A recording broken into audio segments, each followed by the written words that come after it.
pensado que una persona, por ejemplo, que trabaja en prensa o que, no sé, pensemos en la Saloneto, ponte, que trabaja en prensa y que anima el Festival de Viña, no es compatible. A mí me parece que son opciones súper compatibles, que hoy en día la rigidez que te entregaba la televisión antes, que tenías que ser una señorita de noticias o una animadora de matinal, ya no se da tanto porque los tiempos han cambiado, porque la gente ve la comunicación de otra forma, porque tenemos redes sociales con las cuales nos comunicamos directamente con la gente. Y la verdad es que yo siempre he tomado eso como una premisa dentro de mi carrera. O sea, cuando he querido hacer deporte, he hecho deporte, cundo he querido leer noticias, he leído noticias. Se me han dado las oportunidades y he tenido la suerte de hacerlo, pero sí en algún momento cuando estuve en Mega tuve siempre trabajos más formales y nunca pude desarrollar ese lado más lúdico a pesar de que presenté algunos proyectos y todo, y por eso decidí en algún momento salir de la televisión abierta y tomar la opción de irme al cable. Me fui primero al CDF a probar cómo me iba con el fútbol y esa fue otra experiencia bastante radicalmente distinta a lo que había hecho. Fue una súper buena experiencia que derivó en este programa nuevo del Canal 13 Cable, donde me relaciono abiertamente con los deportistas y de una forma mucho más personal y mucho más como soy yo. La verdad es que te diría que de los 13 años que llevo en televisión, este es el momento en que me siento más cómoda, más plena y más contenta con mi rol en la televisión como comunicadora, y va muy también de la mano con lo que hago en radio.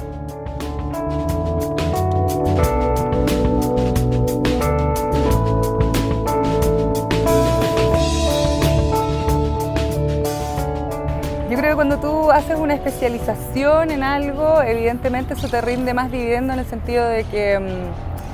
si te dedicas a las noticias toda tu vida, probablemente vas a ser un súper lector de noticias muy bien pagado. Si no te has especializado, probablemente vas a ser un rostro menos valorado, menos reconocido. La gente le cuesta más reconocerte. Quizás a mí me ha pasado un poco eso. Yo soy reconocida como por la gente de distintas formas. Hay gente que todavía se acuerda de mí en las noticias, pero no me relaciona con que yo soy la misma de la radio, o viceversa, pero va a tener que ver con la personalidad. A mí me aburría mucho leer noticias.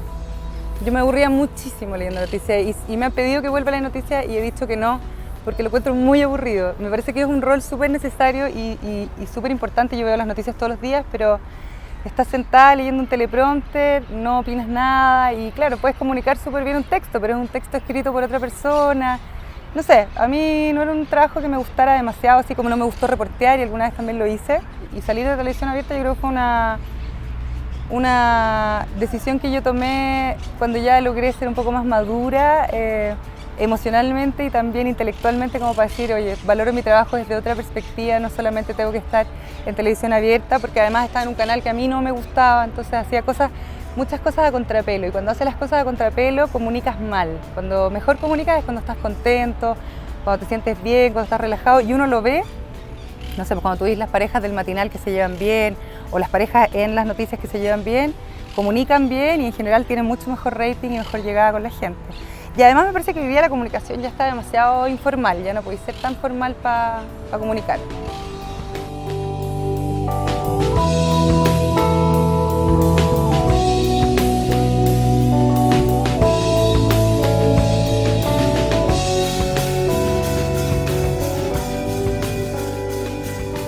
Yo creo que la decisión de estar o no estar en una marca, más que pasar por el rostro, pasa por el canal de partida. O sea, ponte tú, yo sé que hay algunos canales que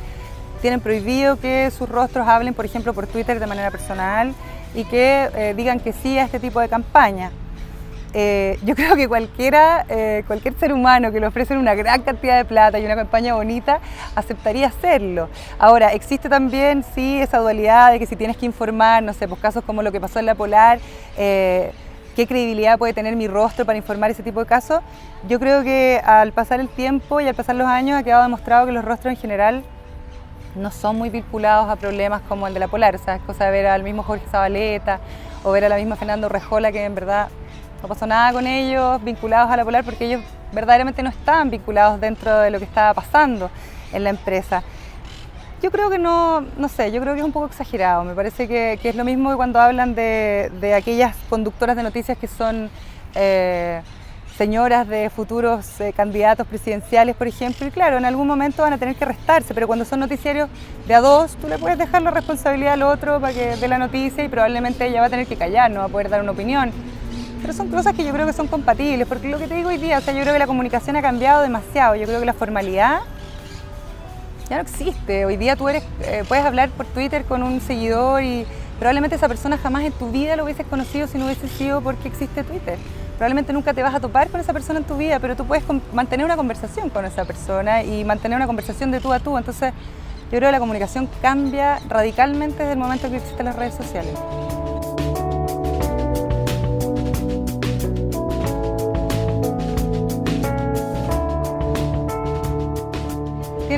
El Twitter tiene cosas buenas y malas, tiene cosas muy buenas en el sentido de lo que yo te estaba diciendo de la comunicación, esta comunicación más horizontal. Me ha tocado entrevistar muchos artistas en la radio que usan mucho Twitter para saber qué es lo que, si les gustó el nuevo disco o no les gustó el nuevo disco a sus fanáticos, y se comunican de verdad de una manera muy cercana. Eso me parece que es fundamental y que es un cambio que va a ser para siempre en la comunicación y que lo generaron las redes sociales, no solo Twitter, también Facebook y todas las otras que existen. Pero también es peligroso Twitter, es peligroso porque hay mucha gente que detrás de Twitter o en Twitter tiene una vida y en la vida real no tiene una vida, y eso es lo que a mí como que me complica de Twitter, porque me ha tocado toparme con algunas personas a las cuales yo conozco en Twitter y con las cuales yo tengo relación en Twitter, y cuando las veo no se atreven ni siquiera a saludarte porque de verdad son personas muy tímidas y que no saben comunicarse de otra forma que no sea por escrito. Falta que llamemos más por teléfono y que hablemos más en persona. Yo creo que las redes sociales tienen ese peligro, que finalmente lo que hacen, sobre todo con los jóvenes, es que van construyendo una realidad paralela por escrito que no tiene mucho que ver con la realidad del día a día y de verse las caras. O sea, como que yo creo que si uno tiene la precaución de eso, de en el fondo mantener siempre relaciones activas a nivel personal, de no estar en una mesa con 20 amigos y el teléfono en vez de estar mirando a tus 20 amigos, me parece que es una herramienta muy poderosa como comunicadora, muy interesante.